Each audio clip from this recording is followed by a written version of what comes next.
لو انت ناسي ان النهاردة الخميس فانا جاي افكرك وجاي احكي لك عن قصة من القصص اللي حصلت معايا مش هنساها طول حياتي، واللي انا مستغرب منه لحد دلوقتي ازاي فضولي جابني ان انا اعمل كده. انا حضرت خادم من الجن وده كله بسبب فضولي اللي خلاني اقرا كتاب العزيف.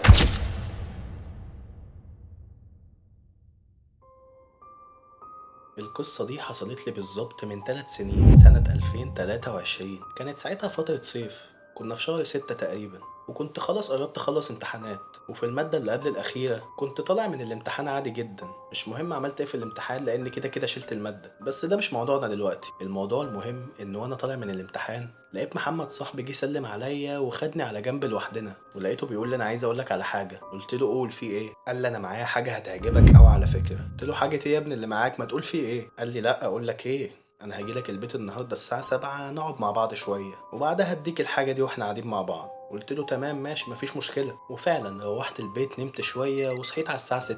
لما قمت من النوم قمت اتغديت على طول وبعدها قعدت نص ساعه بالظبط. وفعلا لما الساعة جت 7 لقيت محمد بيخبط على باب البيت كأنه قاعد ظابط الميعاد على ايده ومستني الوقت ده يجي بفارغ الصبر. لما انا سمعت الباب بيخبط طبعا قمت وفتحت له الباب واخدت محمد ودخلنا الأوضة بتاعتي وقلت له حاجة ايه بقى اللي انت عايز توريها لي دي؟ وايه الغموض والحوارات اللي انت عاملها دي كلها؟ والحوار اساسا شكله مش مستاهل وانت هتطلع بتهزر في الاخر. قال لي يا عم اتقل على رزقك، انت مستعجل على ايه؟ ولقيته بيفتح الشنطة وبيطلع منها كتاب غريب جدا. لما طلع الكتاب ما كانش مكتوب عليه اي حاجة، هي مجرد جلدة بس بغلاف الكتاب كده ومش مكتوب عليها اي حاجة. كان شكلها سادة تماما وكان لونها بني شوية، والصفح كان شكلها قديم ومصفر جدا كأن الكتاب ده عدى عليه زمن الزمن. فأنا بدأت أقول له وإيه اللي أنت جايبه معاك ده؟ لقيته بيقول لي ده كتاب العزيف من أشهر كتب السحر على مر التاريخ. قلت له يا ابني انت اهبل، انت ازاي تجيب معاك حاجه زي كده اصلا؟ قال لي بس معلش خدني على قد عقلي، انا بصراحه خفت اجرب الحاجات اللي موجوده في الكتاب ده لوحدي، قلت اجربها وانت معايا.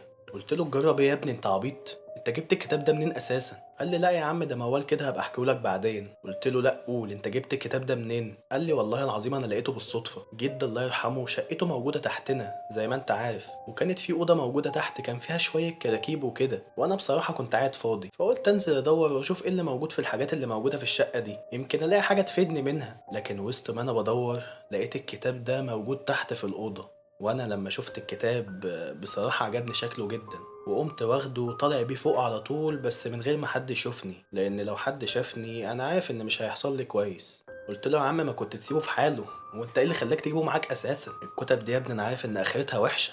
انا اخر مرة فضولي جابني ان اجرب حاجة زي كده حصل لي حاجات محدش يقدر يستحملها. لقيته بيقول لي معلش احنا مع بعض اهو يعني مش هيحصل حاجة. المهم من هنا لهنا قعد يتحايل عليا بتاع نص ساعة لحد ما زهقت منه بصراحة ووافقت، وبدأت إن أنا أخد منه الكتاب وأفتح أول صفحة واللي كان مكتوب فيها جملة خلت ركبي تخبط في بعضها. كان مكتوب من يجرؤ على فتح هذه الصفحات فليعلم أن العيون التي لا ترى تراقبه والهمسات التي لا يسمعها أحد تلاحقه. كل حرف هنا مكتوب بدم قديم وكل تعويذة تحمل صرخة من عالم لا تدركه العقول السليمة، فلتقرأ ولكن لا تتوهم أنك ستخرج بدون جروح في روحك أو جسدك. أنا بصيت لمحمد كده وقلت له ها عايز تكمل لسه؟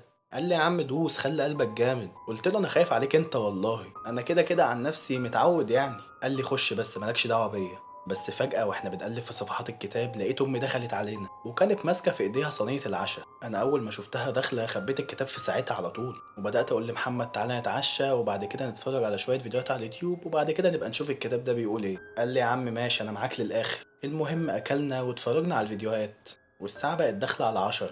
قلت له يا حمو لسه مصمم على اللي في دماغك برضه؟ لقيته بيقول لي أنا والله العظيم ما أنا مروح النهاردة إلا لما نفتح الكتاب ده. قلت له تمام بس أنت اللي اخترت، وانا عارف والله ان الموضوع ده اخرته وحش بس انا معاك للاخر انا كمان. وبدات ان انا اروح اجيب الكتاب من المكان اللي انا كنت مخبيه فيه وبدات ان انا افتح الصفحه الاولى اللي انا قريتها وبعدها فتحت الصفحه التانية اللي كان مكتوب فيها جمله خلتني اخاف برضه. كان مكتوب لا تحاول نطق الاسماء المكتوبه هنا الا اذا كنت مستعدا ان تستمع لصدى الاصوات التي تتجاوز حدود الموت، فكل همسه ستسمع منك ستصبح جسرا لعالم لا تعرفه وعيون تراقبك من الظلال لا تنام ابدا. انا بدات ان انا بقى اخش في الموضوع على طول واقلب في الصفح كلها اللي موجوده في الكتاب، لكني وقفت قدام صفحه معينه واتمسمرت في مكاني لان اللي شفته في صفحه 192 كان عجيب وغريب جدا. كان موجود طريقة إن أنا أحضر بيها الخادم ملكوت، والخادم ده كانت وظيفته إنه كيان من عالم تاني، بيقدر إن هو يتجسد في هيئة أشخاص ماتوا قبل كده ويقلد صوتهم بدرجة مخيفة جدا، لدرجة إن ممكن أقرب الناس ليهم ما يفرقوش. أنا ساعتها بدأت إن أنا أبص لمحمد كده وأقول له هو جدك ما وحشكش؟ فلقيته بيبص لي كده وبيقول لي وأنت بتفكر في اللي أنا بفكر فيه؟ قلت له ماله، ما هو جنان بجنان بقى. وفعلا عيني بدأت إنها تنزل وتبص على الوصف اللي مكتوب تحت الخادم ده، واللي كان مكتوب تحته الطقوس والطريقة اللي بتتعمل عشان الخادم ملكوت يبقى موجود، وما يكونش موجود بس ده يكون موجود وتحت طوعك، ويقدر يتجسد في أي حد ميت أنت حابب إنك تشوفه. وكان مكتوب تحت الوصف ده كله الطقوس اللي أنت المفروض تعملها أو تكون قاعد فيها عشان تحضر الخادم ملكوت، واللي كانت بتقول إننا لازم نبقى قاعدين في أوضة مقفول علينا فيها تماما، والنور بتاعها يبقى ضعيف جدا. وكده كده أصلا محمد كان عامل حسابه وجايب معاه شمعة، أنا مش عارف عمل حسابه منين ده. المهم الأوضة تبقى مقفولة والنور يبقى ضعيف، والكلام ده كله يحصل وإحنا قاعدين قدام المراية، والوقت اللي يحصل فيه الكلام ده شرط إنه يكون بعد الساعة 11. ولو شخصين هيعملوا التعويذة لازم يبقوا قاعدين قدام بعض هما الاتنين، ويبقى قدامهم حتة قماشة بيضة صغيرة جدا ويبقى مكتوب عليها اسم ملكوب بالفحم أو بالحبر أو بالدم، وكل واحد من الاتنين يبقى ماسك حاجة في ايده من قطر الميت اللي هم عايزين يحضروه. وبعد ما الكلام ده كله يحصل يبدأوا الاتنين مع بعض يقروا التعويذة اللي مكتوبة في الكتاب، بس شرط انهم يقروها هما الاتنين مع بعض بصوت واحد لمدة 3 مرات ورا بعض.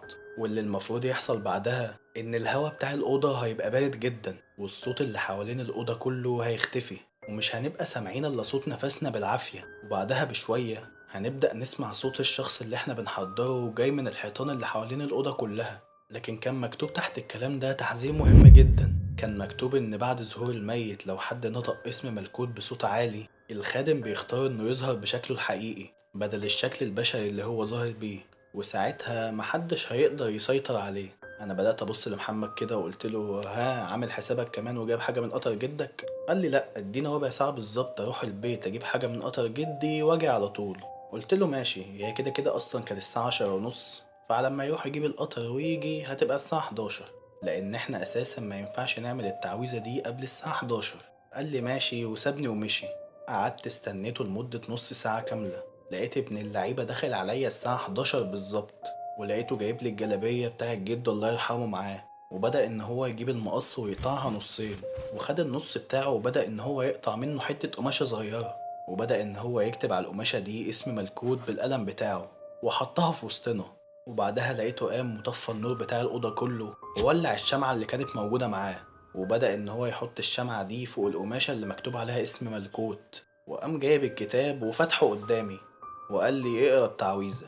انا ساعتها بدأت ان انا امسك الجلابية اللي كان هو جايبها من قطر جده، وبدأت ان انا ابص للكتاب واخد نفس عميق، وبدأنا احنا الاتنين مع بعض بصوت واحد نقرا التعويذة. يا ملكوت، يا ساكن خلف الحجاب العميق، يا من تختبئ بين الظلال والهمس، نحن نفتح لك باب الليل ونسلم لك صمتنا لتتجسد بيننا كما يشاء قلبك المظلم، ولتأخذ صوت من ماتوا من قبل كما يسمعون أقرب المقربين. تعال معنا إلى حيث لا نور ولا مخرج، وأسمعنا همسك بين الجدران، واجعل جسدك يمر بيننا دون أن نلمسه، فكل خطوة تخطوها في الظلام ستترك أثرا على أرواحنا. يا ملكوت امنحنا رؤياك وأرينا ما خلف الموت، اجمع بين الماضي والحاضر، بين الحي والميت، واجعل الليل يحفظ عهدك معنا، ولا تكسر العهد إلا إذا اختار الظلام أن يبتلع كل شيء. يا من يراقبنا من خلف العيون المخيفة، دعنا نرى ما خفي ودعنا نسمع ما لم يسمع. يا ملكوت، يا ملكوت، أحضر لنا العزيز، أحضر لنا العزيز، أحضر لنا العزيز. لما خلصنا التعويذة دي أنا بدأت إن أنا أسمع صوت جد محمد بينده علينا من الجدران اللي موجودة في الأوضة كلها، وبعدها لقيته فعلا واقف قدامنا في الأوضة، لكن شكله كان متغير، مش ده الراجل اللي أنا كنت أعرفه. أنا ساعتها لقيت محمد بيقول له بكل عفوية أنت مش جدي، أنت ملكوت. في اللحظة دي أنا لقيت الشخص اللي قدامنا الملامح بتاعته كلها بدأت تولع، وبدأ شكل ملكوت الحقيقي يظهر قدامنا. أنا ساعتها بصيت لمحمد وقلت له أنت بتعمل إيه؟ أنت إيه اللي أنت قلته ده؟ انا مش قايل لك ما تقولش اسمه الحقيقي مهما حصل.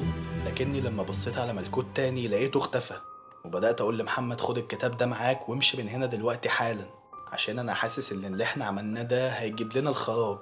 ولقيته فعلا وهو ساكت ومش قادر يتكلم قام واخد الكتاب وحطه في الشنطة ومشي.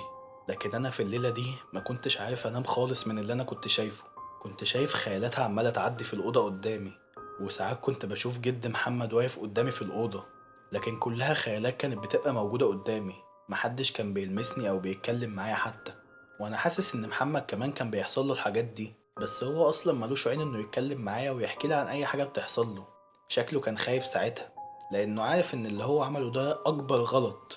المهم عدى أسبوعين على الكلام اللي حصل ده، وكل يوم كنت بشوف نفس الحاجات اللي أنا قلتلكم عليها دي، ومش عارف أخلص منها خالص. لما خلاص فاض بيا الكيل أنا بدأت إن أنا أتصل بمحمد، وقلت له تعالى وهات الكتاب معاك عشان نروح لشيخ يخلصنا من المواضيع اللي بتحصل معانا دي. ماشي، نص ساعة بالظبط وهتلاقيني قدامك. بعدها بنص ساعة فعلا لقيته جالي تحت البيت، وبدأت إن أنا أنزل له عشان نروح للشيخ مصطفى. الشيخ مصطفى ده البلد بتاعتنا كلها كانت بتروح له عشان يحل لهم المشاكل بتاعتهم. وفعلا لما رحنا له وحكينا له على كل اللي حصل معانا، فلقيته بيبص لمحمد كده وبيقول له هات الكتاب اللي معاك. وفعلا محمد طلع الكتاب من الشنطة واداه للشيخ مصطفى. الشيخ مصطفى حط الكتاب قدامه من غير ما حتى يفتحه، وبدأ إن هو يجيب مادة غريبة كده كانت موجودة معاه ويغرق الكتاب كله بيها، وبدأ يقول لنا اقعدوا انتوا الاتنين جنب بعض، وهو قعد قدامنا من الناحية التانية. وبدأ يقول لنا انا مش عايز اسمع صوتكم انتوا الاتنين خالص، اي حاجة هتحصل حواليكم انا مش عايزكم تفتحوا بقكم نهائي، مفهوم؟ ردينا عليه احنا الاتنين وقلنا له تمام ماشي. وفعلا الشيخ مصطفى بدأ يقول لنا انا هقول دلوقتي حاجة اسمها كسر العهد. اللي هيتقال دلوقتي ده هيكسر العهد بينكم وبين ملكوت. زي ما قلتلكم مهما تسمعوا او تشوفوا محدش يفتح بقه خالص. ولقيناه ساكت شوية كده وبعدها بدأ يقول يا ملكوت، يا ساكن خلف الحجاب العميق، العهد الذي فتح يجب أن يغلق، والباب الذي انفتح يجب أن يقفل. لا جسد لك هنا، ولا شكل لك بين الأحياء. ارجع إلى موضعك الأول، الظل الذي خرجت منه، إلى الصمت الذي يسكنك. فنحن نكسر العهد ونحرق الاسم ونمحو البصر، ولا سلطان لك علينا بعد هذه اللحظة. انا مش عايز اقول لكم احنا كنا شايفين ايه ساعتها، لكن الكائنات والحاجات اللي كانت بتتحرك حوالينا دي كلها ما بقاش ليها اي اثر نهائي بعد ما هو خلص. وبعد ما هو خلص الكلام اللي هو بيقوله ده بدأ ان هو يولع في الكتاب. والغريبة ان النار مسكت في الكتاب اللي قدامه ده في ثانية، وفي دقيقتين بالظبط الكتاب اللي قدامنا اتحول لرماد. وبدأ يقول لنا انا ومحمد فضولكم ما يجيبكوش تعملوا اللي انتوا عملتوه ده تاني، المرة دي عدت على خير، المرة الجاية محدش عارف ايه اللي هيحصل. شكرناه جدا ساعتها وقعدنا معاه بتاع نص ساعة وبعدها سيبناه ومشينا. 3 سنين عدوا على القصة دي وعمري ما هنسى أي حاجة حصلت فيها. مهما حصل عمري ما هنسى تفاصيل القصة دي، لأن اللي حصل ده أساسا مش أي حد يستوعبه. والحمد لله إنها عدت على قد كده. وبس دي كانت قصتنا النهاردة، أتمنى إنها تكون عجبتك. لو عجبتك القصة انزل اعمل لايك واشترك في القناة وفعل زر الجرس عشان يوصلك كل جديد. وبس استنوا الفيديو الجديد قريب بإذن الله. سلام.